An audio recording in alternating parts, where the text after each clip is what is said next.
Amo esta palabra. Esta palabra me sana, me libera, me afirma. Es lámpara.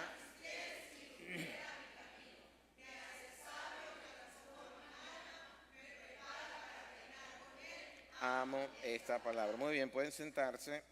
Un segundito aquí, por favor. Sabía que esto me iba a pasar.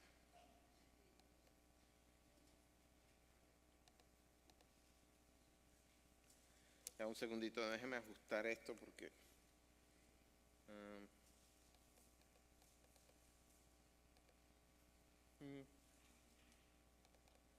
no sé qué le está pasando a estas cosas hoy en día que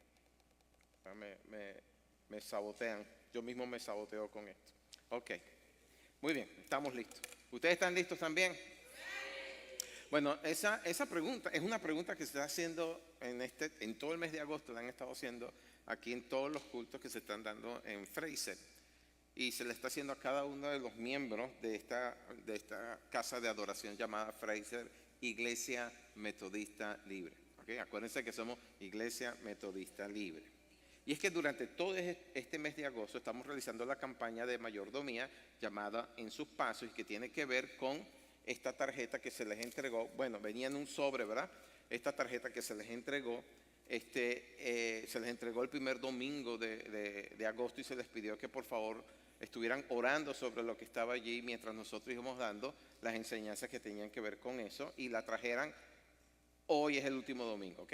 Ya varios de ustedes ya las trajeron, ya las entregaron, pero hoy es el último domingo que tenían para traerlo. De todas formas, como ellos saben que nosotros somos hispanos, tienen hasta mañana, ¿ok? Ok, entonces si no lo han traído, por favor, háganoslo llegar mañana porque es importante. Necesitamos tener ciertas estadísticas afirmadas en todo eso. ¿Estamos claros? Ok, entonces vuelvo a hacer la pregunta. ¿Estamos listos para un nuevo comienzo? Ahora sí hago la pregunta completa. ¿Estamos listos para un nuevo comienzo? Y el nuevo comienzo tiene que ver con con la nueva temporada fiscal que estamos entrando, porque el programa de sus pasos va de julio 1 a junio 30, ¿ok? No va de enero 1 a diciembre 31, sino de julio 1 a junio 30. Y entonces por eso se está haciendo la pregunta si están listos para comenzar la siguiente temporada, ¿ok? Si están listos para experimentar y disfrutar la vida que Dios diseñó a la medida de cada uno, ¿ok? Y quiero ampliar un poquito ese concepto, ampliar el concepto de la vida que Dios diseñó a la medida de cada uno de nosotros. Usted sabe que Dios diseñó un traje para usted, que le queda a la medida. Bueno, igual ese traje representa la vida que Dios diseñó para usted. Fíjese que en Efesios 2, capítulo 2 y verso 10, Pablo hace esta afirmación, dice: porque somos hechura suya, creadas en Cristo Jesús para buenas obras, las cuales Dios preparó de antemano para que anduviésemos en ellas. ¿Okay? ¿Lo pueden leer conmigo? Está en la pantalla. Póngalo otra vez, por favor. Porque somos hechura suya, creadas en Cristo Jesús para buenas obras, las cuales Dios preparó de antemano para que anduviésemos en ellas. Y la frase que dice allí, somos hechura suya, en la Nueva Traducción Viviente dice, somos la obra maestra. Somos la obra maestra de Dios. Por favor, voltéese al que se tiene a su lado y dígale, eres la obra maestra de Dios. Ok, la palabra que usa Pablo en Efesios 2.10, que es hechura, en griego es poema, de donde nosotros sacamos nuestra palabra en español, poema. Ok, ¿qué le pasó a esto? Y como ustedes saben, un poema, todos ustedes saben lo que es un poema, ¿verdad? Bueno, un poema es una figura literaria que se compone de versos, que se compone de estrofas, se compone de métrica, tiene ritmo y tiene rima. Y si usted eso le añade un poquito de música, tiene una canción. Así que si usted es la hechura de Dios, quiere decir que es un poema, quiere decir que es la canción que Dios preparó. ¿Ok? Somos un poema cantado. Si usted quiere verlo así, somos un salmo, bíblicamente hablando. Dios compuso un salmo que es su vida, que es la mía. ¿Ok? Y es exclusivo. Es exclusivo. Y cuando digo exclusivo, quiere decir que ese salmo no lo puede cantar más nadie sino usted. Yo no puedo cantar su salmo, yo puedo cantar mi salmo. Que de paso, cuando yo lo canto, suena bonito. No suena desafinado. No suena fuera, no está fuera de tono. Encaja perfectamente en quien yo soy. Nadie más tiene el salmo que Dios escribió para mí. Nadie más tiene el salmo que Dios escribió para usted. Porque esa canción, ese salmo, Dios la compuso específicamente para usted. Y en ese salmo, esos versos expresan el deseo del corazón de Dios para su vida. Amén. ¿Ok? El detalle está en que nosotros somos los que tenemos que descubrir ese salmo. Amén. Nosotros somos los que tenemos que descubrirlo. Nadie nos va a poder venir a decir, mira, este es el salmo que Dios escribió para ti. No, es Dios el que te puede decir, este es el salmo que tengo para ti, pero a ti te toca buscarlo, a ti te toca inquirir, a ti te toca preguntarle a Dios, Señor, ¿cuál es el salmo que tú compusiste para mi vida? ¿Ok? Entonces, si queremos nosotros experimentar la vida que Dios diseñó para cada uno de nosotros, tenemos que esforzarnos en buscar cuál es esa canción. Llámelo el salmo. Suena más bonito decir el salmo, ¿ok? Debemos indagar seriamente en ello porque si no lo hacemos, corremos el riesgo de que nunca se escuche, de que nunca se cante, de que se pierda. Amén. ¿Sabes cuántas canciones bonitas? A mí me gusta mucho ver en YouTube canciones del pasado, ¿ok? De hecho, ahorita estoy en una onda de que le digo a Alexa que me ponga las canciones que yo escuchaba cuando recién me convertí. Y entonces estoy escuchando Maranata. Quiero alabarte más y más aún. Y todas esas que estaban por ahí por los años, principios de los años 80. Bueno, no importa. No importa que no se la sepan, pero yo sí me la sé, que es lo que es importante. Y todas esas canciones, hermana, ahí está Gregorio que sí se la sabe, ¿verdad? Gregorio es honesto con su edad, no como ustedes que esconden la suya. Entonces, no es por nostalgia, sino porque me recuerda mi primer amor con el Señor, mis primeros tiempos de vida con el Señor. Pero además de eso, también estoy viendo otras canciones de otro tiempo, de otras épocas que no eran las mías. Y me estoy dando cuenta de que cada canción en cada época tenía un significado especial. Y era revelatorio en cuanto a los tiempos que Dios tiene para con nosotros. Amén. Entonces, cuando estoy hablando de la canción que corresponde a mi vida, a mí la responsabilidad es solamente mía en meterme con Dios, inquirir en Él para que Él me vaya revelando exactamente cuáles son las partes que componen esa canción. Ahora, hay un verso bien especial en la canción que Dios compuso para mí. Y fue un día que Él me dijo que Él me estaba preparando una sierva para que con Él le sirviera. Y eso fue hace 39 años atrás y aquí está sentadita. Y se ha cumplido. Amén. A veces nos desentonamos, pero ahí estamos, ahí estamos. ¿Okay? Ahora, es lamentable, pero es que la mayoría de la gente no sabe de estas cosas y se la pasa toda su vida trabajando y luchando por algo que no era para ellos. ¿Okay? En algo que no les calzaba bien y se van a la eternidad sin haber alcanzado o saboreado el propósito que Dios tenía para ellos cuando fueron creados, cuando fueron enviados a este planeta, ¿ok? Se van a la eternidad sin haber ni siquiera escuchado o cantado la canción que Dios tenía para ellos. Acuérdense de lo siguiente, siempre acuérdense de esto. Usted es la obra maestra de Dios. Amén. Y que nadie le diga lo contrario. Dios cuando lo hizo hermoso, la hizo hermosa. La palabra dice que Dios todo lo hizo hermoso a su tiempo. Así que el día y el año en que naciste, el primer grito que hiciste, es más, le voy a decir lo siguiente, el primer lloro que lanzaste cuando tu madre lo escuchó, fue el sonido más hermoso que pudo escuchar.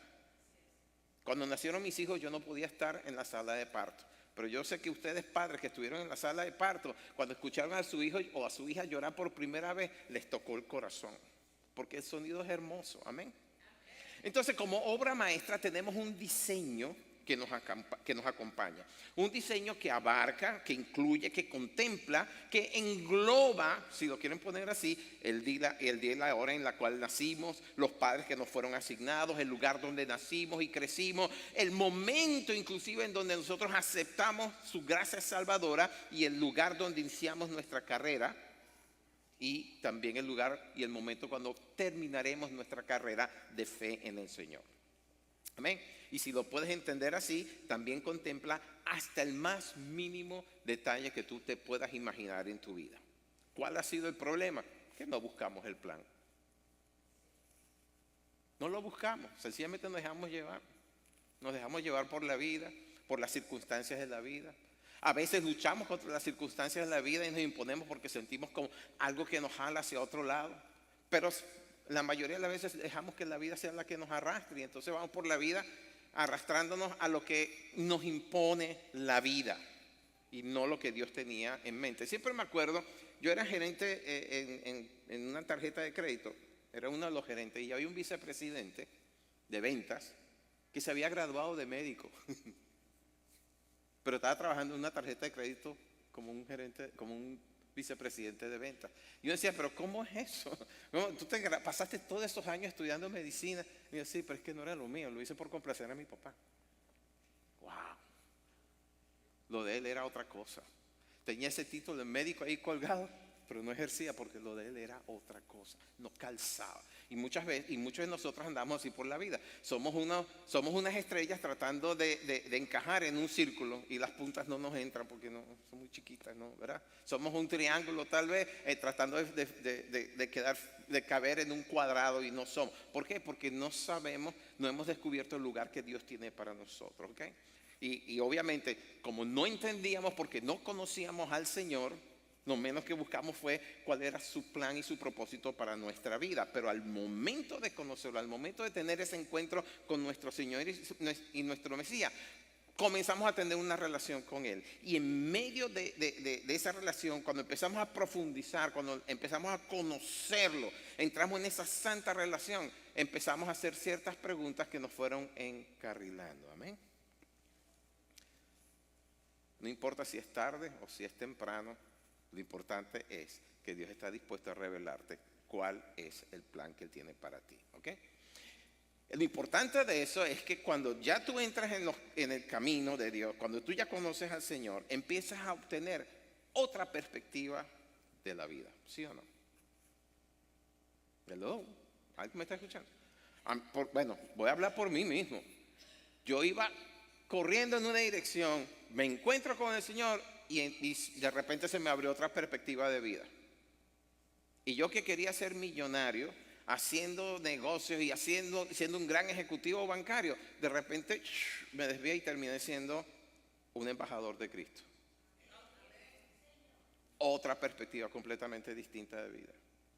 De hecho, en estos días estaba meditando en eso y decía, Señor, tú has sido bueno. Si yo hubiera seguido por ese camino, yo estaría ahorita frustrado.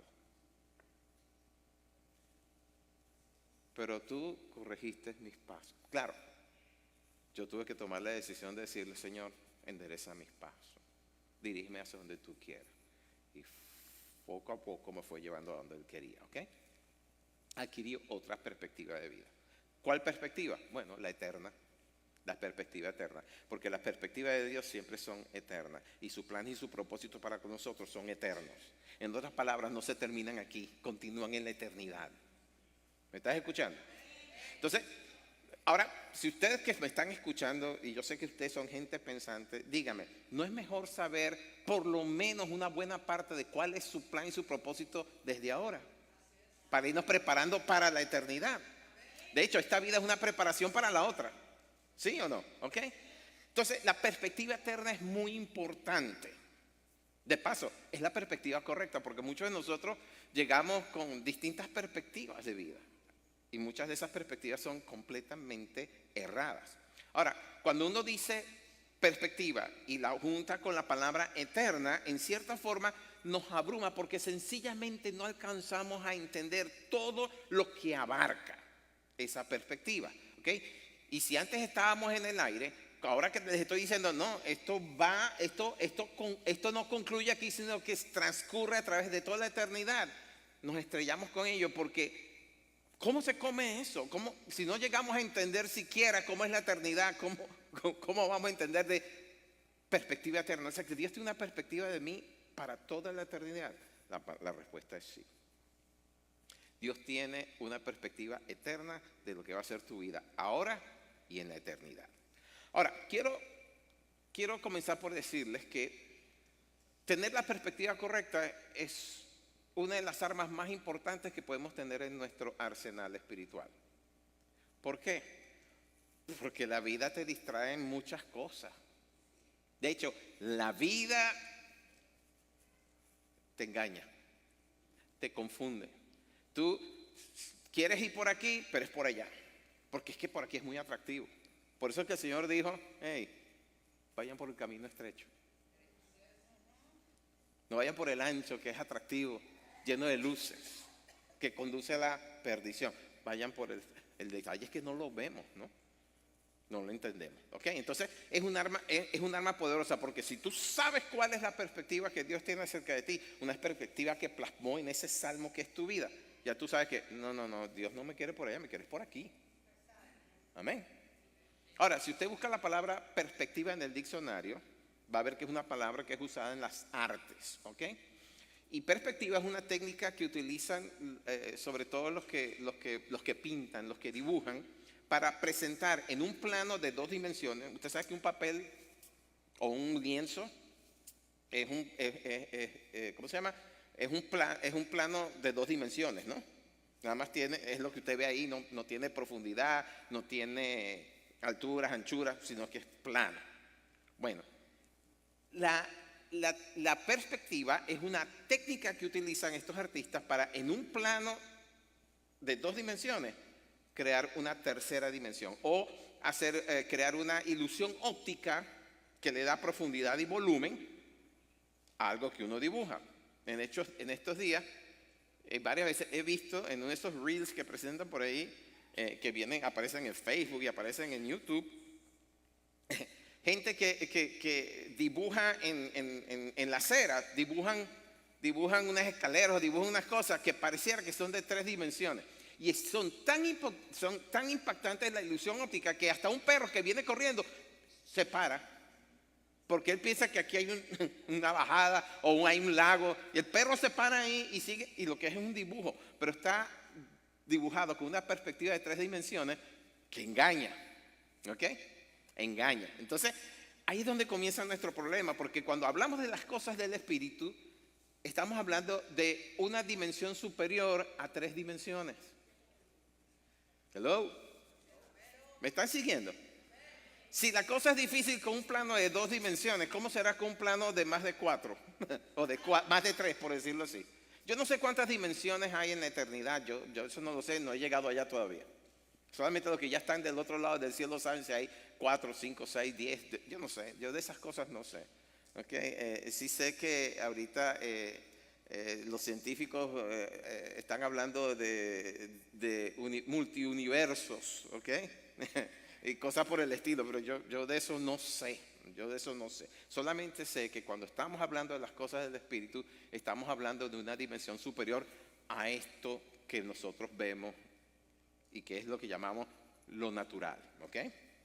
Y cuando hablo de más de 3 dimensiones o de una 4ª dimensión, me acuerdo de un pastor que ya está con el Señor. Él se llamaba Paul Yonggi Cho, es un pastor coreano, y él tiene la distinción de haber sido el pastor de la iglesia más grande del mundo en Corea del Sur, en la ciudad de ya no me acuerdo, en Seúl, en Corea del Sur. No me acuerdo cómo se llamaba la iglesia, pero hasta el 2007 la membresía de esa iglesia eran 830,000 miembros. Era una iglesia inmensa. ¿Okay? Y de ahí salieron muchos programas celulares y ese tipo de cosas. Pero él escribió un libro llamado La 4ª Dimensión, por eso es que me estoy acordando de él. Y en ese libro él hablaba de sus experiencias con el Espíritu Santo y de cómo la interacción con el Espíritu Santo en la 4ª dimensión influía en los resultados y en las circunstancias que él veía en la dimensión de la natural, que es una 3ª dimensión, ¿verdad? Y es en la cual todos nosotros como seres humanos nos movemos. Así que lo que nosotros llamamos perspectiva, aunque no lo entendamos, todos lo tenemos y en lo natural. Y dependiendo de factores como nuestro nivel de estudio, nuestra preparación académica, si es más alta o no más baja, y la experiencia que hemos tenido en la vida, eso nos lleva a tener un punto de vista o nos lleva a tener un enfoque o visión de las cosas. Es decir, tenemos una perspectiva de las cosas. Por eso es que cuando usted está hablando con una persona en la cual no se ponen de acuerdo en cuanto a una situación, un tema, es porque dice, pero es que yo tengo otra perspectiva distinta a la tuya. Yo veo algo que tú no ves o conozco algo que tú no conoces. Mi perspectiva es distinta a la tuya. Y entonces es frecuente que nosotros como seres humanos, las perspectivas que tenemos, no le damos mayor relevancia o no le damos la relevancia necesaria, la importancia necesaria hasta que la perdemos. Una vez que perdemos la perspectiva que tenemos, es cuando empezamos a valorar el concepto de la perspectiva. ¿A qué me refiero?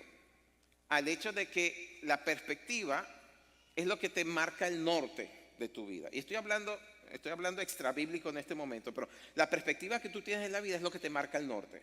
Pero en el momento que pierdes esa perspectiva, caes en un caos. Y no estoy hablando necesariamente de que la perdiste porque estás en Cristo. Estoy hablando de que la perspectiva de vida que tú tienes, si la pierdes, caes en un caos, caes en una confusión.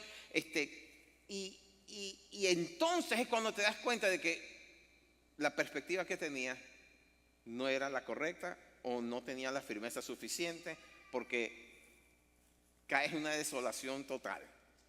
Pero cuando encuentras la perspectiva que Dios tiene para tu vida, ese es el ancla que te sostiene durante toda ella.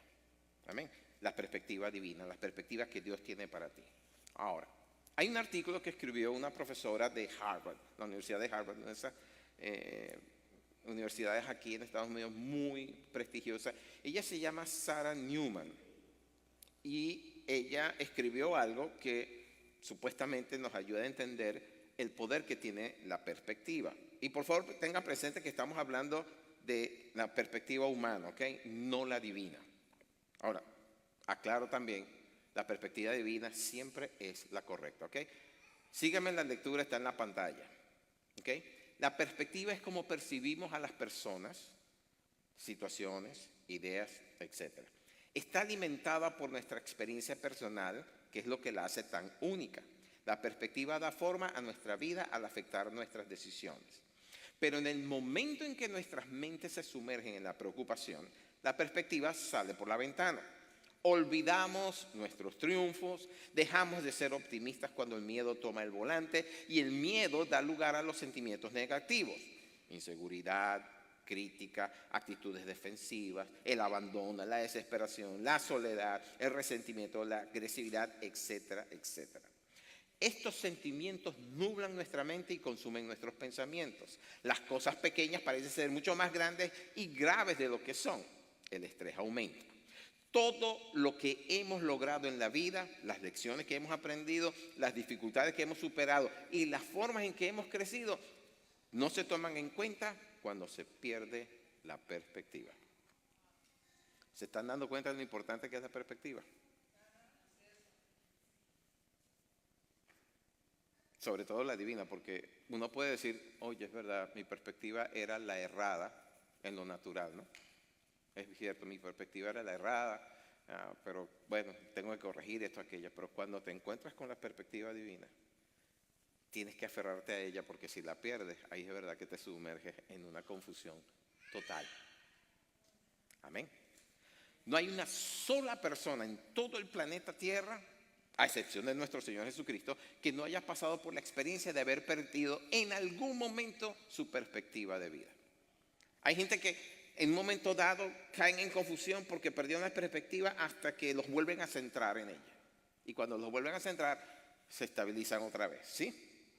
El detalle es que el que pierde la perspectiva no se da cuenta que la ha perdido.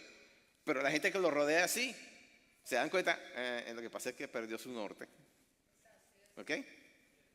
Eso no pasó con el Señor. Él siempre se mantuvo con la meta fija en su corazón y en su mente, y en el momento más crítico de su vida no flaqueó, sino que se mantuvo firme en el propósito por el cual Él había venido a este mundo. Él lo sabía. Él sabía que había venido a morir por los pecados de todo el mundo. Y él sabía que tenía que tomar la copa que el Padre le estaba dando. De hecho, su última oración en Getsemaní fue, si es posible, pasa de mí esta copa, pero hágase tu voluntad, no la mía. Tenía la perspectiva correcta. Casi nunca nos damos cuenta cuando perdemos la perspectiva hasta que estallamos en crisis. ¿Cuántos de ustedes se han criseado alguna vez? Esa palabra no existe en el castellano, pero ustedes saben lo que quiero decir, ¿verdad? ¿Cuántos de ustedes han caído en un momento dado en crisis? Hasta que los vuelven a centrar. ¿Cuántos de ustedes no han ido a un pastor para que los ayude en su crisis porque perdieron el norte en un momento dado? O sencillamente la circunstancia que están enfrentando en un momento dado los hace perder la perspectiva de vida que tienen. ¿Cuántos de ustedes no han ido a un psicólogo o a un psiquiatra? Okay. Y cuando uno cae en esas crisis, cuando uno pierde la perspectiva, es como que si lo que nos ayuda a definir la realidad que nos rodea se deslizase por nuestros dedos, y eso es sumamente desorientador. Y esto le puede pasar a cualquiera, al creyente más maduro, al más preparado, al más fiel que haya entre nosotros. Le puede pasar a cualquiera. Pero Dios es sabio, inspiró a Pablo para escribir lo siguiente en 2 Corintios 4:14. Lo voy a leer en la Nueva Traducción Viviente para que lo entendamos mejor. Y si le prestamos atención, eso nos va a ayudar a replantear nuestra perspectiva sobre la vida. Dice así, ponlo en la pantalla por favor. Sabemos que Dios, quien resucitó al Señor Jesús, también nos resucitará a nosotros con Jesús y nos presentará ante sí mismo junto con ustedes. Todo esto es para beneficio de ustedes, y a medida que la gracia de Dios alcance a más y más personas, habrá abundante acción de gracias y Dios recibirá más y más gloria. Verso 16. Es por esto que nunca nos damos por vencidos. Está hablando de la perspectiva que tenemos, ¿okay? De que sabemos que Cristo resucitó nosotros también con Él. Aunque nuestro cuerpo está muriéndose, nuestro espíritu va renovándose cada día, pues nuestras dificultades actuales son pequeñas y no durarán mucho tiempo. ¿Se están dando cuenta de la perspectiva que tiene ahí, verdad? Él tiene una perspectiva de ¿qué? De lo eterno, de lo temporal versus lo eterno. Los problemas de ahora no durarán mucho, pero sabemos que durarán mucho tiempo. Sin embargo, creo, ¿en qué versículo estoy? En el 17. Sí. Sin embargo, nos producen una gloria que durará para siempre y que es de mucho más peso que las dificultades. Verso 18. Así que no miramos las dificultades que ahora vemos. En cambio, fijamos nuestra vista en cosas que no pueden verse. Pues las cosas que ahora podemos ver pronto se habrán ido, pero las cosas que no podemos ver permanecerán para siempre. Eso es lo que se llama tener una perspectiva eterna. Todo lo que estás viviendo en este tiempo y todo lo que viviremos en este tiempo pasará. Lo que no pasará es la perspectiva eterna que Dios tiene de nosotros. Y cuando dice que debemos entonces fijar nuestra mirada en las cosas que no podemos ver, ¿de qué está hablando? De lo que está en esa dimensión superior a la tercera dimensión. Cuarta, quinta, sexta, yo no sé. Pero está hablando de las cosas que no podemos ver y que Dios a algunos le ha dado la bendición de ver, aunque sea por unos segundos, por unos minutos, ¿ok? Porque es a través del Espíritu. Yo solamente sé que Pablo, cuando está hablando de eso, está hablando de la perspectiva que Dios tiene acerca de nuestras vidas. Ahora, la pregunta es, Pablo dijo, debemos fijar nuestra mirada en aquello que no vemos. ¿Cómo se hace eso? ¿Ok? Bueno, vamos a Colosenses capítulo 3, versos del 1 al 3. Ahí lo dice. Ya que han sido resucitados a una vida nueva con Cristo, ¿qué han sido? Resucitados. ¿Hemos sido qué? Tengan eso siempre presente. Pongan la mira en las verdades del cielo, donde Cristo está sentado en el lugar de honor a la derecha de Dios. Verso 2. Piensen en las cosas del cielo. ¿Piensen en qué? Ok, ustedes allá atrás no me están escuchando. ¿Piensen en qué? Eso. No en las de la tierra, pues ustedes han muerto a esta vida y su verdadera vida está escondida con Cristo en Dios. ¿Se están dando cuenta de la perspectiva que tienen que tener? Yo estoy muerto. Estoy muerto. A esta vida natural estoy muerto porque mi vida está escondida en Dios por medio de Cristo. Esa es mi perspectiva. Tengo que tener una perspectiva de la eternidad. Que no importa las aflicciones, los tropiezos, no importa las luchas que tenga en esta vida, todo eso pasará porque mi vida está escondida en Cristo. Y dice Juan Creo que es Juan el que lo dice en su carta, de que cuando Cristo, nuestra vida, se manifieste, nosotros nos manifestaremos con Él. ¿Ok? Así que, ¿cuál es la condición primordial para poder ver las cosas eternas? Haber resucitado a una nueva vida. Y eso solamente lo logras cuando entregas tu vida a Cristo Jesús. Hello. ¿Cuántos aquí han resucitado a una nueva vida? Ahora, no está hablando de haber pasado a la otra vida. No está hablando de habernos graduado al cielo. No. Está hablando que nosotros, los que militamos en Cristo, de este lado del cielo, estamos también resucitados a una nueva vida. Porque si no, no escribiría Pablo bajo la inspiración del Espíritu Santo que nosotros estamos sentados juntamente con Cristo en los lugares celestiales. Lo que pasa es que esos son conceptos de cuarta dimensión que nosotros no entendemos. Y estoy usando cuarta dimensión porque no tengo otro vocabulario para expresarlo. ¿Me están siguiendo? ¿Okay? Esas son las cosas del Espíritu, que no se entienden con la inteligencia humana, se entienden a través del Espíritu. Yo estoy aquí hablándoles, pero estoy sentado juntamente con Cristo en los lugares celestiales. Hello. ¿Entienden lo que les quiero decir? Entonces, los que estamos todavía de este lado del cielo, que hemos resucitado a una nueva vida, necesitamos adquirir esa perspectiva para ser vivida desde aquí. Y aunque no entendamos cabalmente lo que significa una nueva vida, el solo hecho de creer en ello nos abre una puerta hacia una nueva perspectiva en la cual estamos seguros.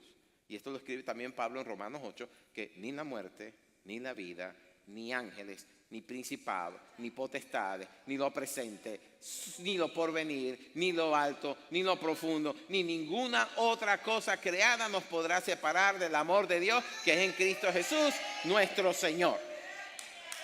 ¿Amén? Esa es la perspectiva que siempre tenemos que tener, que no hay nada en esta creación que me separe del amor de Dios. Esa es una perspectiva divina, que no importa si pasas hambre, si pasas desnudez, si estás en muchos ayunos, si estás encerrado en una cárcel, si te están golpeando, si te están flagelando, lo que sea que estés pasando, nada de eso te puede separar del amor de Dios. Y el hecho de saber que nada de eso te puede separar del amor de Dios es un ancla, porque tu perspectiva, un ancla de vida que te afirma en esa perspectiva divina. Amén. Obtenemos una nueva perspectiva en la cual sabemos que Dios es nuestro amparo, Dios es nuestra fortaleza, nuestro pronto auxilio en medio de la tribulación. Amén. A eso es lo que yo llamo una perspectiva eterna, en la cual los problemas de este mundo son, en palabras de Pablo, pequeñas y no durarán mucho tiempo. ¿Por qué son 80 años en esta vida? Ni siquiera llega a ser un suspiro en la eternidad.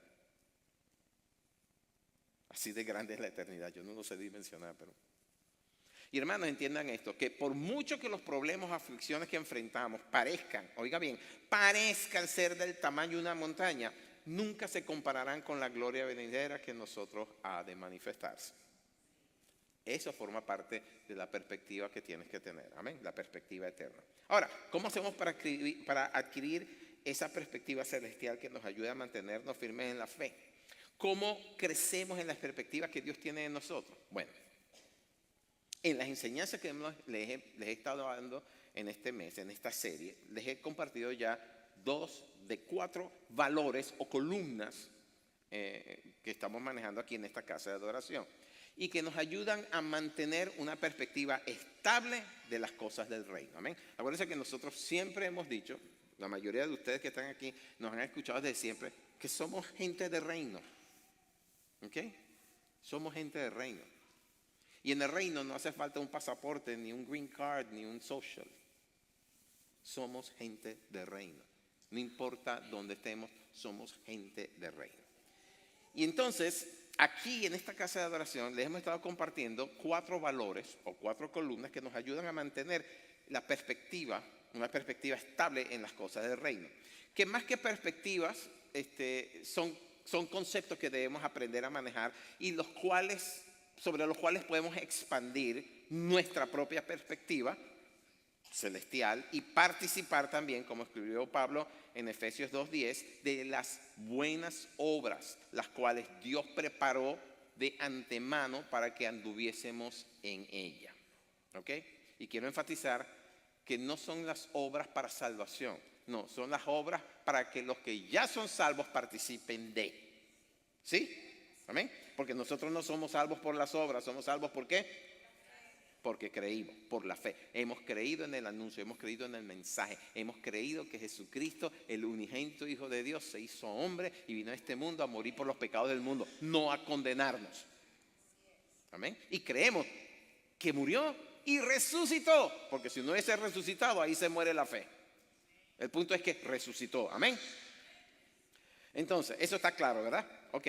Esos 4 valores son, hace 3 semanas atrás, dimos el primero, que es la oración, y ya vimos lo importante que es la oración, ¿ok? Es, en mi opinión, de las 4, es el valor más importante, ¿ok? Porque es por medio de la oración que nos comunicamos con el Rey, es por medio de la oración que lo conocemos y entendemos, que es un concepto que a Dios le agrada. En esto me agrado, dijo el Señor en Jeremías 9, en que me conozcan y me entiendan, ¿ok? Y es por medio de la oración, ahora sí, la oración eficaz, que entonces logramos cambiar la historia.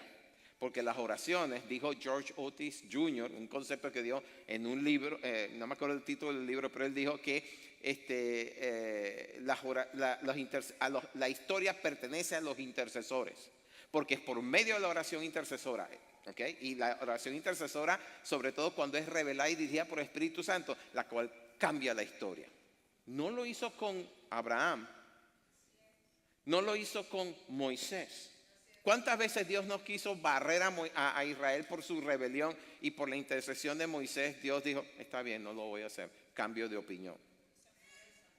Los intercesores tienen ese privilegio, esa capacidad, ¿okay? Delante del Señor de hacer que cambie de opinión Dios. Porque Dios no es un Dios estrictamente, ¿cómo que se llama ese? Inflexible. No. Dios es amor. Dios es amor. Pero no tendrá por inocente al malvado. Amén. Pero la intercesión de uno salva a muchos, ¿ok? Entonces, cuando son reveladas en cuanto a la voluntad de Dios y son dirigidas por el Espíritu Santo, se convierten en profecías que pavimentan el camino al reino. Repito eso. Cuando son reveladas y son dirigidas por el Espíritu Santo, las oraciones que salen por nuestra boca se convierten en profecías que pavimentan el camino al reino. Y como se los mencioné, creo que fue la semana pasada o 2, lo que dijo John Wesley, que es una verdad como una casa, dijo, Dios nada hará a menos que sea en respuesta a la oración. Hello. Ahora, todos ustedes tienen la capacidad de orar. Y si no sabe orar, bueno, anótese en RIA a las 7 de la mañana. A las 6 de la mañana, perdón. A las 6 de la mañana. Y aunque no diga una sola palabra, escuche, va a aprender a orar. Y va a empezar a orar con Dios. Y va a aprender a orar. Mire, el mismo Señor Jesucristo, los discípulos lo vieron que se levantaba todas las madrugadas después de hacer una tremenda administración y se iba solo a orar. Y ellos se dieron cuenta que la fuente del poder de Cristo Jesús estaba en eso, en la oración. ¿Y qué le hicieron? ¿Qué petición le hicieron? Enséñanos a echar fuera demonios. Enséñanos a multiplicar los panes y los peces. Enséñanos a sanar a los enfermos. Enséñanos a orar. Enséñanos a orar. Ahí tienen el peso de lo que es la oración. Ahora, como les dije también en su oportunidad hace 2 semanas, la oración se compone de 2 partes, ¿ok? Hablar y escuchar. Y la mayor parte es escuchar. Porque es que se trata de Él, no de nosotros. Amén. Se trata de Él. Señor, decir, Señor, heme aquí, ¿qué quieres que haga? ¿Cuál es tu voluntad? Claro que venimos con, Señor, tengo una necesidad y yo sé que tu palabra dice que ya lo sabes, pero la pongo delante de ti para que quede el récord en el cielo que está aquí y estoy esperando una respuesta. Pero por lo demás es, Señor, heme aquí. ¿Qué quieres hoy de mí? Amén. En segundo lugar, hablamos de presencia. Y todas estas 4 columnas están acompañadas de la palabra radical, ¿ok? Entonces hablamos de presencia radical. En otras palabras, estábamos hablando de nuestra continua asistencia y participación en los programas del reino en los cuales esta iglesia está involucrada. Y la semana pasada vimos en Hebreos 10, 24 a 25 que no debemos dejar de congregarnos como muchos tienen por costumbre. ¿Okay? Y también les expliqué que cuando nosotros nos congregamos en asamblea, que es la otra definición de la palabra eclesía, de la cual sacamos la palabra iglesia. Aquí estamos congregados y somos asamblea. Somos el cuerpo gobernante de Cristo Jesús aquí en la tierra. No somos el cuerpo de Cristo. Es a través de nosotros. Dios gobierna es a través de la iglesia que está centrada en Él, ¿ok? Todos somos la iglesia, somos la asamblea de Dios aquí. Y en tercer lugar, la tercera columna, mejor dicho, es generosidad radical, que es lo que vamos a ver en un momento. Es lo que estamos viendo, mejor dicho, en este momento. Y que no es otra cosa que nuestra siembra en el reino. Pero no siembra solamente de dinero, sino de tiempo. Tiempo, participación en las cosas del reino y, por supuesto, nuestra aportación. Y es lo que sigo hablando hoy de eso. Y el cuarto valor, que lo veremos la semana que viene, es nuestro servicio radical. Todas estas 4 tienen la palabra radical o el adjetivo radical incorporado. ¿Por qué radical? ¿Ustedes saben lo que es radical?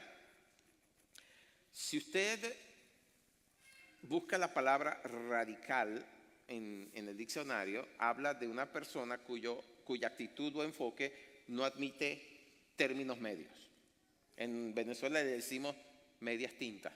O sea, o las cosas son blancas o son negras. Las grises no se admiten. O es uno o es el otro.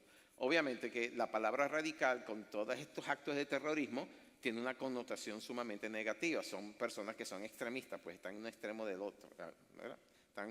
Están en los extremos. Entonces, la connotación negativa es la que siempre tenemos presente. Pero radical tiene un concepto muy positivo, sobre todo cuando estás afirmado es en la fe de Cristo, cuando estás afirmado en lo que sabes Dios quiere de ti y no hay nada que te disuada de ello, ¿ok?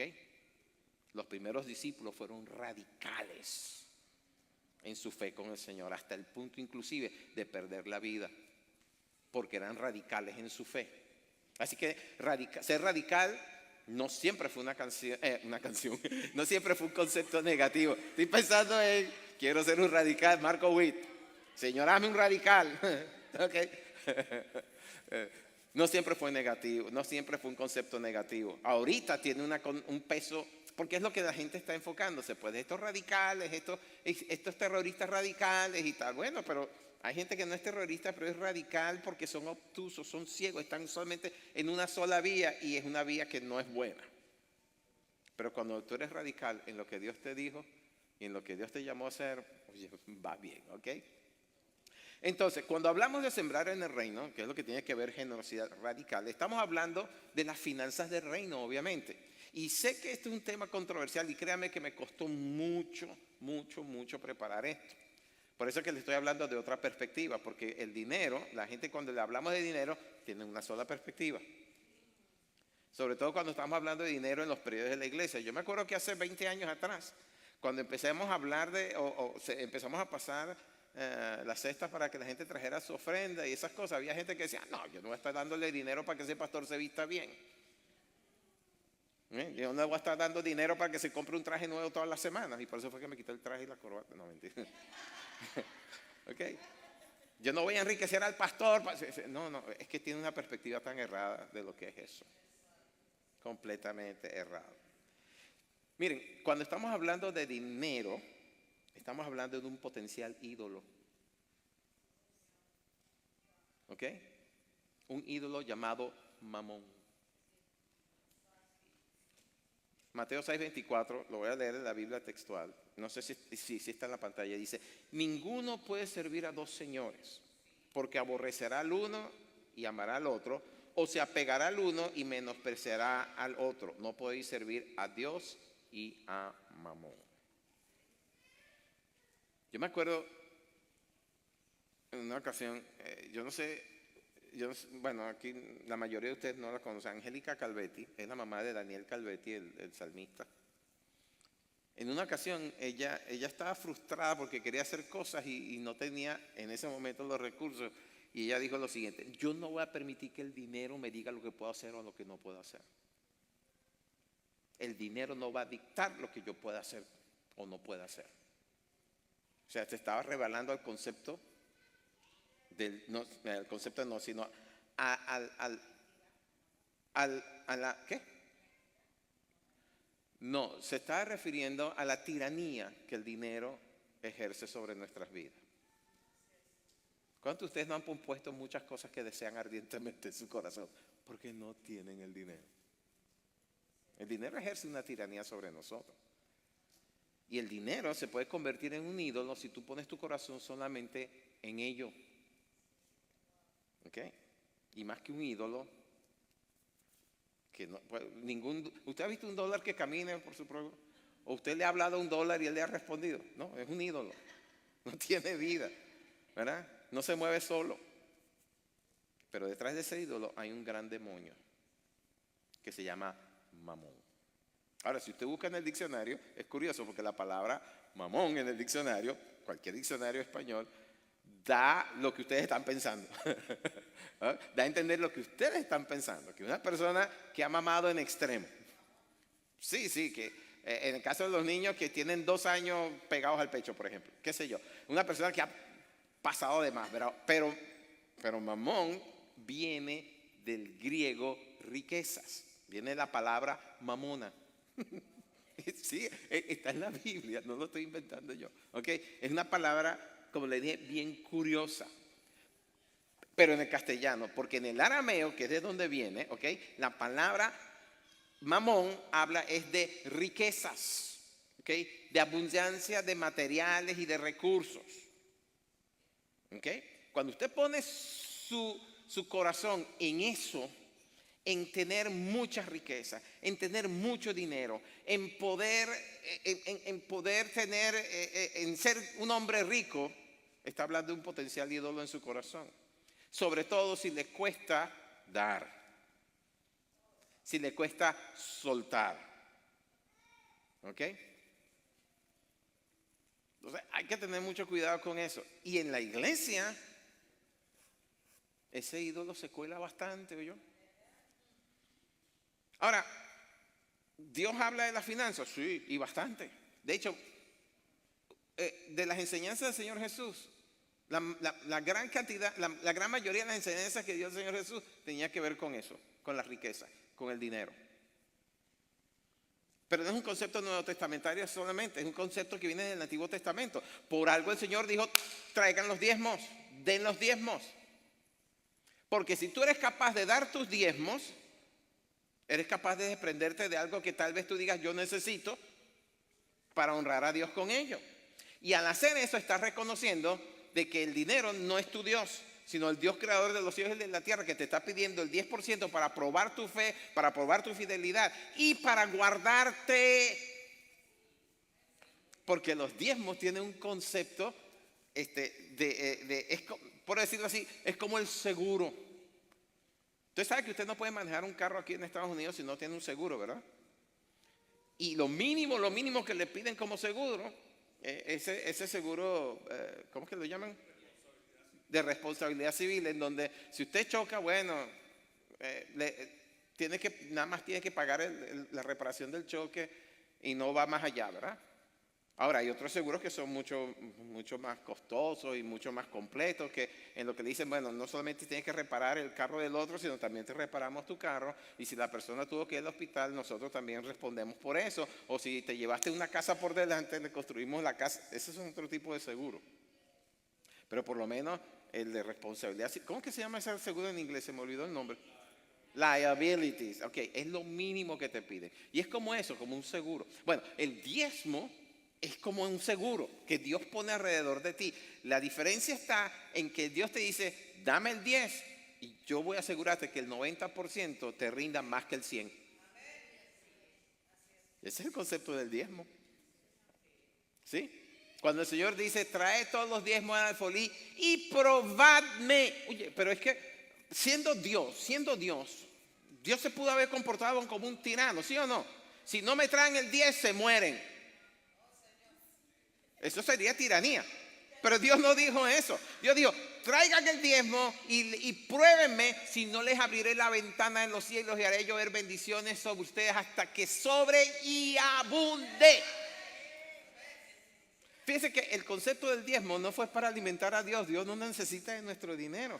Fue para alimentarnos a nosotros. Fue para darnos los deseos de nuestro corazón inclusive. Fue para multiplicar lo que tenemos.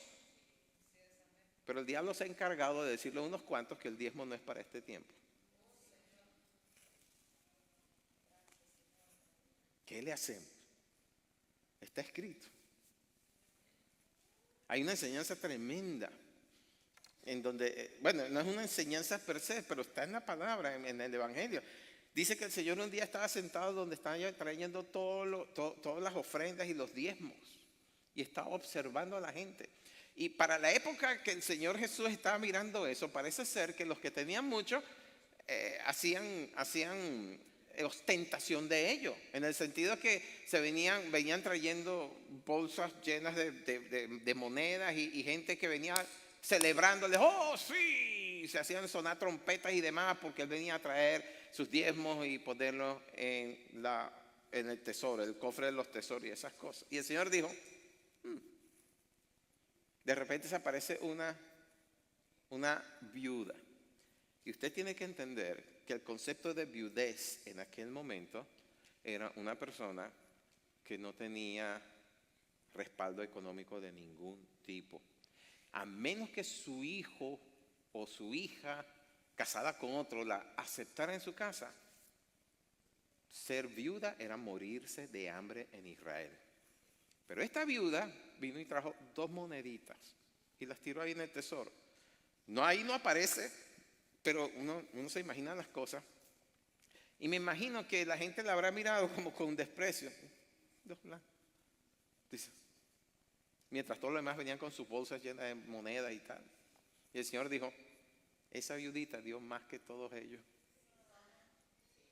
Porque ellos estaban dando lo que les sobraba, pero esta estaba dando todo su sustento. Y en ese momento me pegó así en el pensamiento y en el corazón que esa viuda salió más enriquecida que todos aquellos que traían todas sus bolsas llenas de monedas. El Señor se fijó en ella y les garantizo, si ella llega a la eternidad con nosotros, allá en la presencia del Señor, quiero conocerla. Porque estoy seguro que ese día ella llegó a su casa y tenía más de lo que ella había apostado tener. Porque así es Dios, pues. Entonces, cuando Dios te está pidiendo el dinero, te está guardando de 2 cosas: de la idolatría del dinero, ¿ok? Y porque te quiere bendecir más de lo que tú puedes producir. Ese es el concepto del diezmo y de las ofrendas. Ahora, como les dije antes, el diezmo es ese seguro con la cual dice, oye, tú diezmas, yo respondo. Pero cuando traes tus ofrendas, en la ofrenda es donde se multiplica el 30, el 60 y hasta el 100 por 1. ¿Ok? Y mi esposa y yo podemos testificarle mucho de eso, porque hasta lo que no teníamos les dábamos.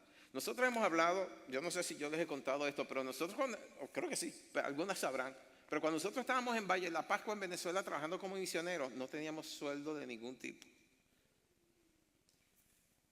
Y muchas veces lo que nos traían eran bolsas de comida. Y había un profeta allá en Valle de la Pascua llamado Puro Blanco, llamado Puro Campos, que él era pobrecito, no tenía nada, pero el Señor puso en nuestro corazón compartir con él todo lo que recibíamos. De tal manera que si recibíamos una lata de leche, le damos la mitad. Si recibimos una bolsa de pan, le damos la mitad del pan.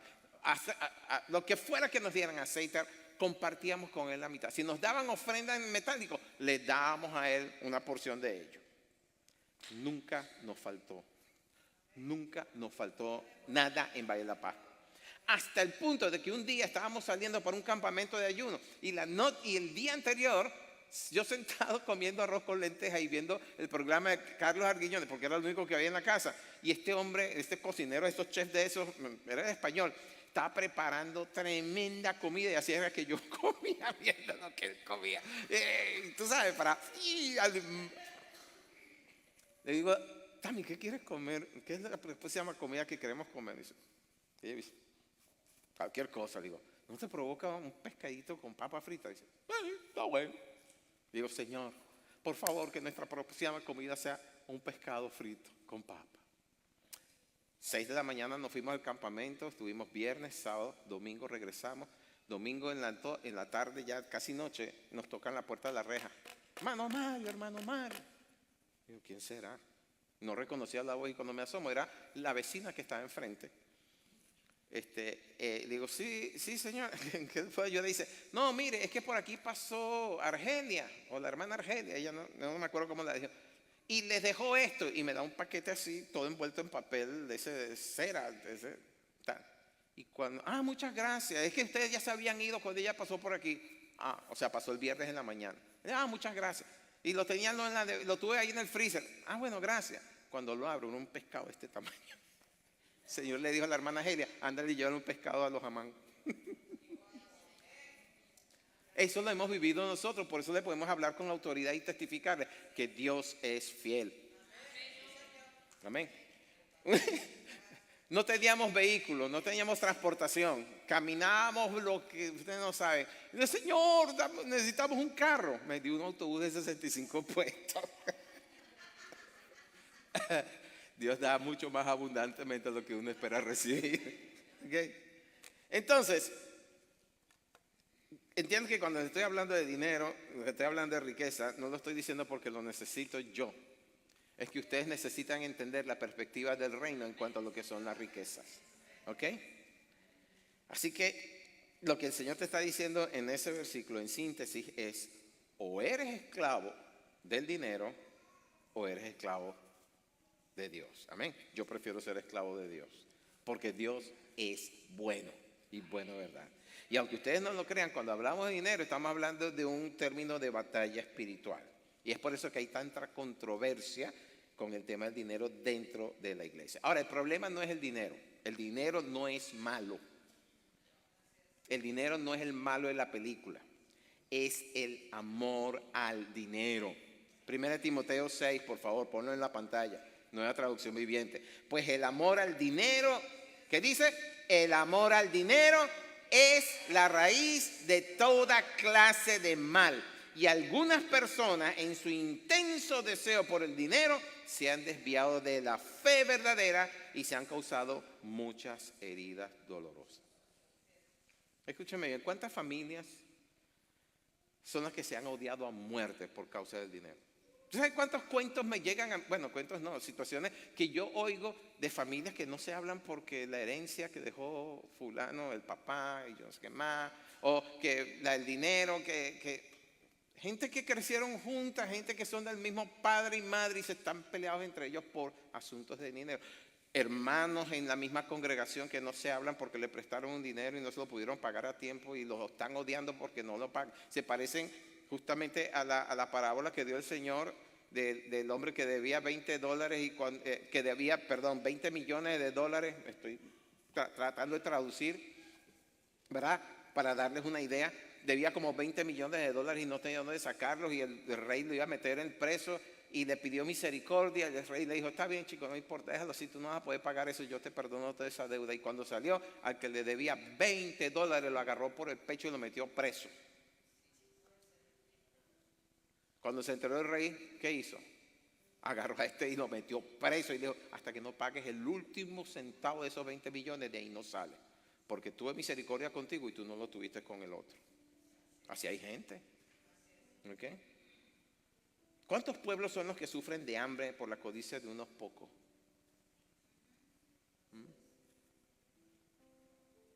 La codicia de las riquezas hace que nos extraviemos. Dijo el Señor Jesús en Marcos 8:36, porque ¿qué aprovecha el hombre ganar todo el mundo y perder su alma? Fíjense lo que dijo Salomón, el hombre más sabio de su tiempo, en Eclesiastés 5:10. Los que aman el dinero nunca tendrán suficiente. Es absurdo pensar que las riquezas traen verdadera felicidad. Mire, la codicia es un hueco sin fondo. Échale, llena, echa, nunca se llena, nunca sacia. Es un enemigo terrible. Ahora, no es el dinero el malo, lo hemos visto, es el amor al dinero. Pero el dinero bien usado sirve para extender el mensaje del reino de Dios. ¿Ok? Lucas 8, del 1 al 3 dice, y esto es, vamos a leer un suceso en la vida de nuestro Señor. Poco después Jesús comenzó un recorrido por las ciudades y aldeas cercanas, predicando y anunciando la buena nueva acerca del reino de Dios. Y llevó consigo a sus 12 discípulos, junto con algunas mujeres que habían sido sanadas de espíritus malignos y enfermedades. Esto que estamos leyendo aquí es para comprobarle que el Señor también recibió ofrendas y sustento para su ministerio terrenal. Entre estas mujeres estaba María Magdalena, de quien él había expulsado 7 demonios, Juana, la esposa de Chuza, administrador de Herodes, Susana y muchas otras que contribuían con sus propios recursos al sostén de Jesús y sus discípulos. ¿Qué pasó? Que no caminaron con las pantallas. Ok, ahora sí. Ok. Contribuían con ¿qué? Con sus propios recursos al sostén de ¿quién? Oye, era el Hijo de Dios. Pero Él nos enseñó la pauta. ¿Usted cree que nosotros los pastores pedimos dinero porque nosotros queremos enriquecernos de ellos? Bueno, habrá uno que otro que sí. Habrá uno que otro que se engolosinó con eso. Pero eso no es el punto. Ni es la intención de todo pastor. La intención de todo pastor es que ustedes puedan vivir la vida que Dios quiere para ustedes en este tiempo. Y parte de la vida que ustedes tienen que vivir tiene que ver con sus finanzas. Y el correcto manejo de sus finanzas es primordial. ¿Ok? Es importantísimo. Y hay gente que dice, no, Dios entiende. ¿Saben cuánta gente yo me he encontrado que dicen, es que no tengo para dar, no puedo diezmar porque no tengo, no me alcanza? Digo, ahí está el problema. El Señor ya dio el primer paso, dijo, trae tus diezmos, yo te abro la ventana de los cielos. Bueno, pero es que ¿cómo hago si no te...? Bueno, da de lo que no tiene y verá que se abre la ventana de los cielos. Una vez un pastor me dijo esto y me quedó aquí de frente. Me dice, es mejor deberle a los hombres y no deberle a Dios.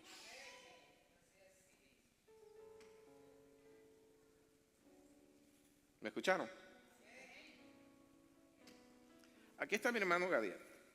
Hoy por hoy, mi hermano Gadiel es un hombre prosperado en el camino del Señor. No lo era tanto cuando yo lo conocí. ¿Digo verdad o digo mentira?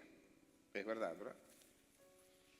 Pero mi hermano Gadiel, que yo sepa en su vida, ha dejado de dar su diezmo, aun cuando no tenía. Y ustedes lo ven allí con tremendo carro nuevo, su esposa con carro nuevo, viajan, porque él siempre fue fiel para con Dios y Dios ha mostrado su fidelidad para con él. ¿Miento o no o digo verdad, Gadiel? ¿Ah? Verdad digo. Y ahí está mi esposa, ustedes pueden hablar con ella. ¿Cuántas veces nosotros no teníamos ni un penny en el bolsillo? Pero porque nunca le fallamos a Dios en eso, Dios siempre respondió. Hasta que nos llevó, yo me imagino que, yo no sé si esto es así o no, Gadiel, pero Dios nos prueba hasta dónde llega nuestra fidelidad para con Él. Y cuando llenamos esa cuota de fidelidad que Dios demanda de nosotros, Dios suelta todo. Nos suelta todo. Nosotros llegamos aquí en Estados Unidos sin nada. Yo siendo un gerente en una gran empresa en Venezuela, gerente de banco, yo nunca pude comprar una casa. Aquí en Estados Unidos he sido dueño de 3. Porque Dios me trajo aquí y me prosperó, porque nunca le fallamos allá cuando no teníamos. Y bueno, no les hablo ni hablar de cuántos vehículos Dios nos ha dado y nos ha permitido comprarnos. He visto mejor ahorita que cuando era un gerente general. De hecho, la gente no lo sabe, pero yo lo que tenía, creo que eran 2 trajes, ¿verdad, mi amor? Cambiar el saco con el pantalón y así. Eran 2 trajes. Ahí tengo en el closet como 10 trajes que ya no me sirven. No los uso porque no me sirven. ¿Okay? entiendan la perspectiva celestial de lo que Dios quiere hacer con nosotros. Dios quiere que prosperemos en todo. Pero para prosperar en todo tenemos que prosperar primero en nuestra alma. Dice Juan en tercera de Juan, amado yo a Gallo se lo está diciendo, amado yo sea que tú seas prosperado en todo, así como prospera tu alma. Y una de las evidencias de que tu alma es prosperada o que ha prosperado es cuando tú tienes el dinero bajo tus pies y no el dinero sobre tu cabeza. ¿Me entienden la ilustración? Cuando tú puedes decir, mira, no tengo mucho, pero lo que tengo te doy, toma. ¿Okay? Cuando tú puedes decir, fulano está en problema, ok, mira, o viene fulano o sutano y te dice, oye, vale, préstame que necesito, y tú dices, no, no te presto, yo te los doy. Piénsenlo. Hay gente que está agarrada con el dinero que llega a un límite. Ahora, la verdad sea dicha, hay gente que tiene el talento, la inteligencia y el recurso y se hacen millonarios con eso. Pero es que el dinero no lo es todo. Sobre todo cuando tienes a Dios de tu parte, lo tienes todo. Y los que han pasado por ahí, que han tenido mucho y ahora no tienen mucho, saben muy bien que el dinero no es lo que te da la felicidad. Es la generosidad que tú muestras en tu corazón. ¿Dónde está ese versículo? Mateo, el Señor lo dijo, dad y se os dará, medida buena, apretada, remecida sobre vuestro regazo. Y también lo acompaña otro texto que dice, recibiste de gratis, da de gratis.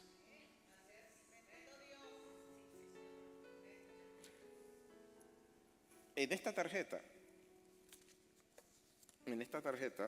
hay una parte que se llama, donde están las 4 columnas, está oración, presencia, servicio, y aquí abajo está generosidad. ¿Por qué está dentro de esto?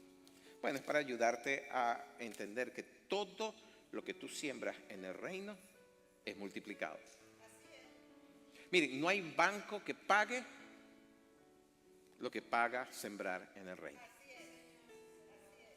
¿Okay? Y como yo les expliqué en la primera enseñanza de esta serie, todas las iglesias trabajan en base a un presupuesto, ¿okay?, operativo, que tiene que ver con el reino.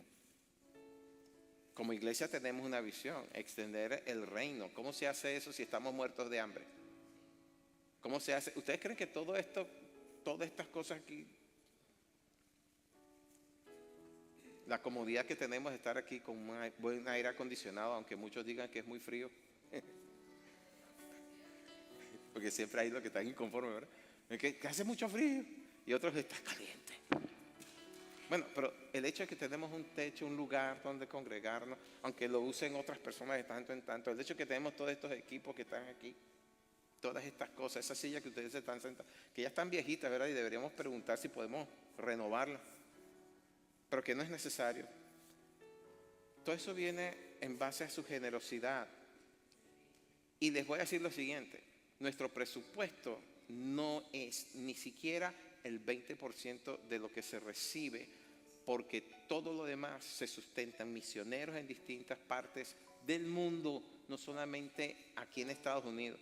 Ustedes deberían venir a uno de esos encuentros que se hacen de misiones aquí en Fraser, para que ustedes vean a toda esa cantidad de gente con la cual nosotros sustentamos, como iglesia, sustentamos fuera, y están predicando el evangelio en naciones en donde no hay iglesias como esta. Es visión de reino. Y entonces esto se les dio para ayudarles a entender que todo lo que ustedes siembran aquí, eso está anotado en el reino.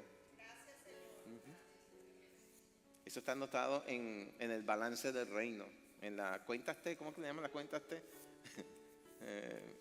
Bueno, en fin, eso es lo que hablan en términos de contabilidad. Eso está en el registro del diario, ¿ok? Está agendado. Fulano tal dio. No importa cuánto, dio.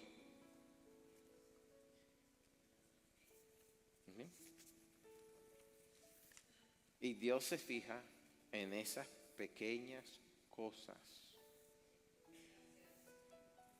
Porque dar también es un concepto de fe.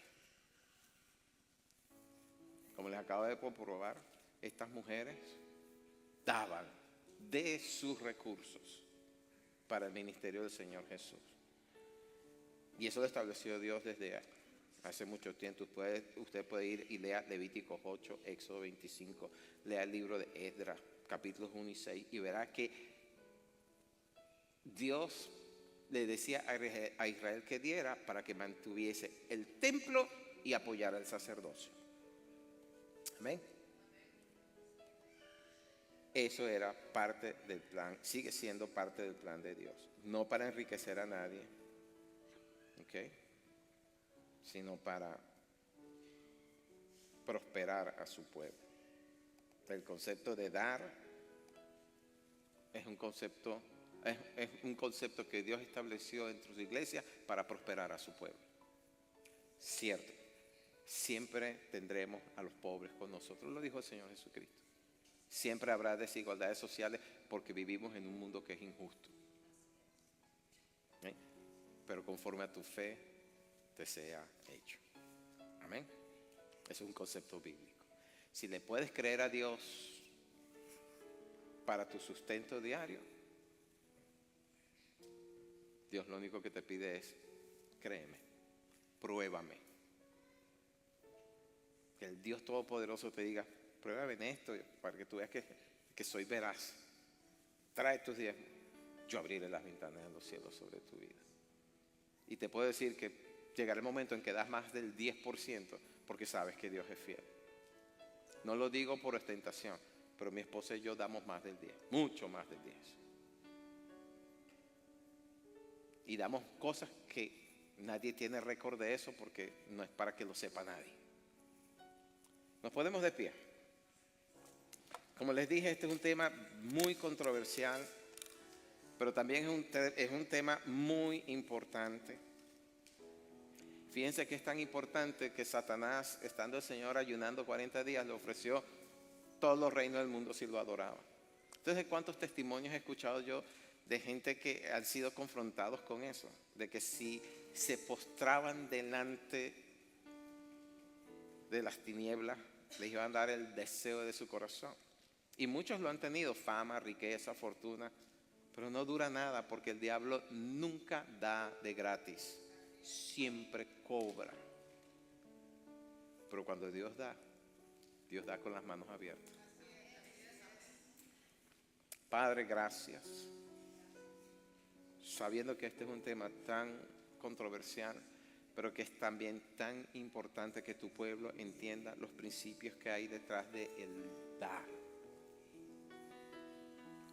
Señor, yo te ruego que abras el entendimiento de la gente en lo que a esto respecta. Y que nuestro pensamiento, nuestra manera de pensar, nuestra perspectiva de las cosas celestiales nos abran, Señor, el abanico para ver las posibilidades que tú has puesto delante de nosotros.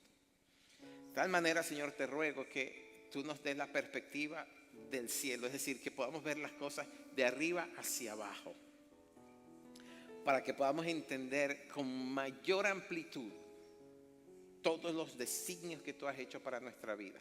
Vidas que son una canción con la cual tú nos creaste. Señor, que nuestra melodía resuene en toda tu creación para gloria de tu nombre y en todos los ámbitos de nuestra vida.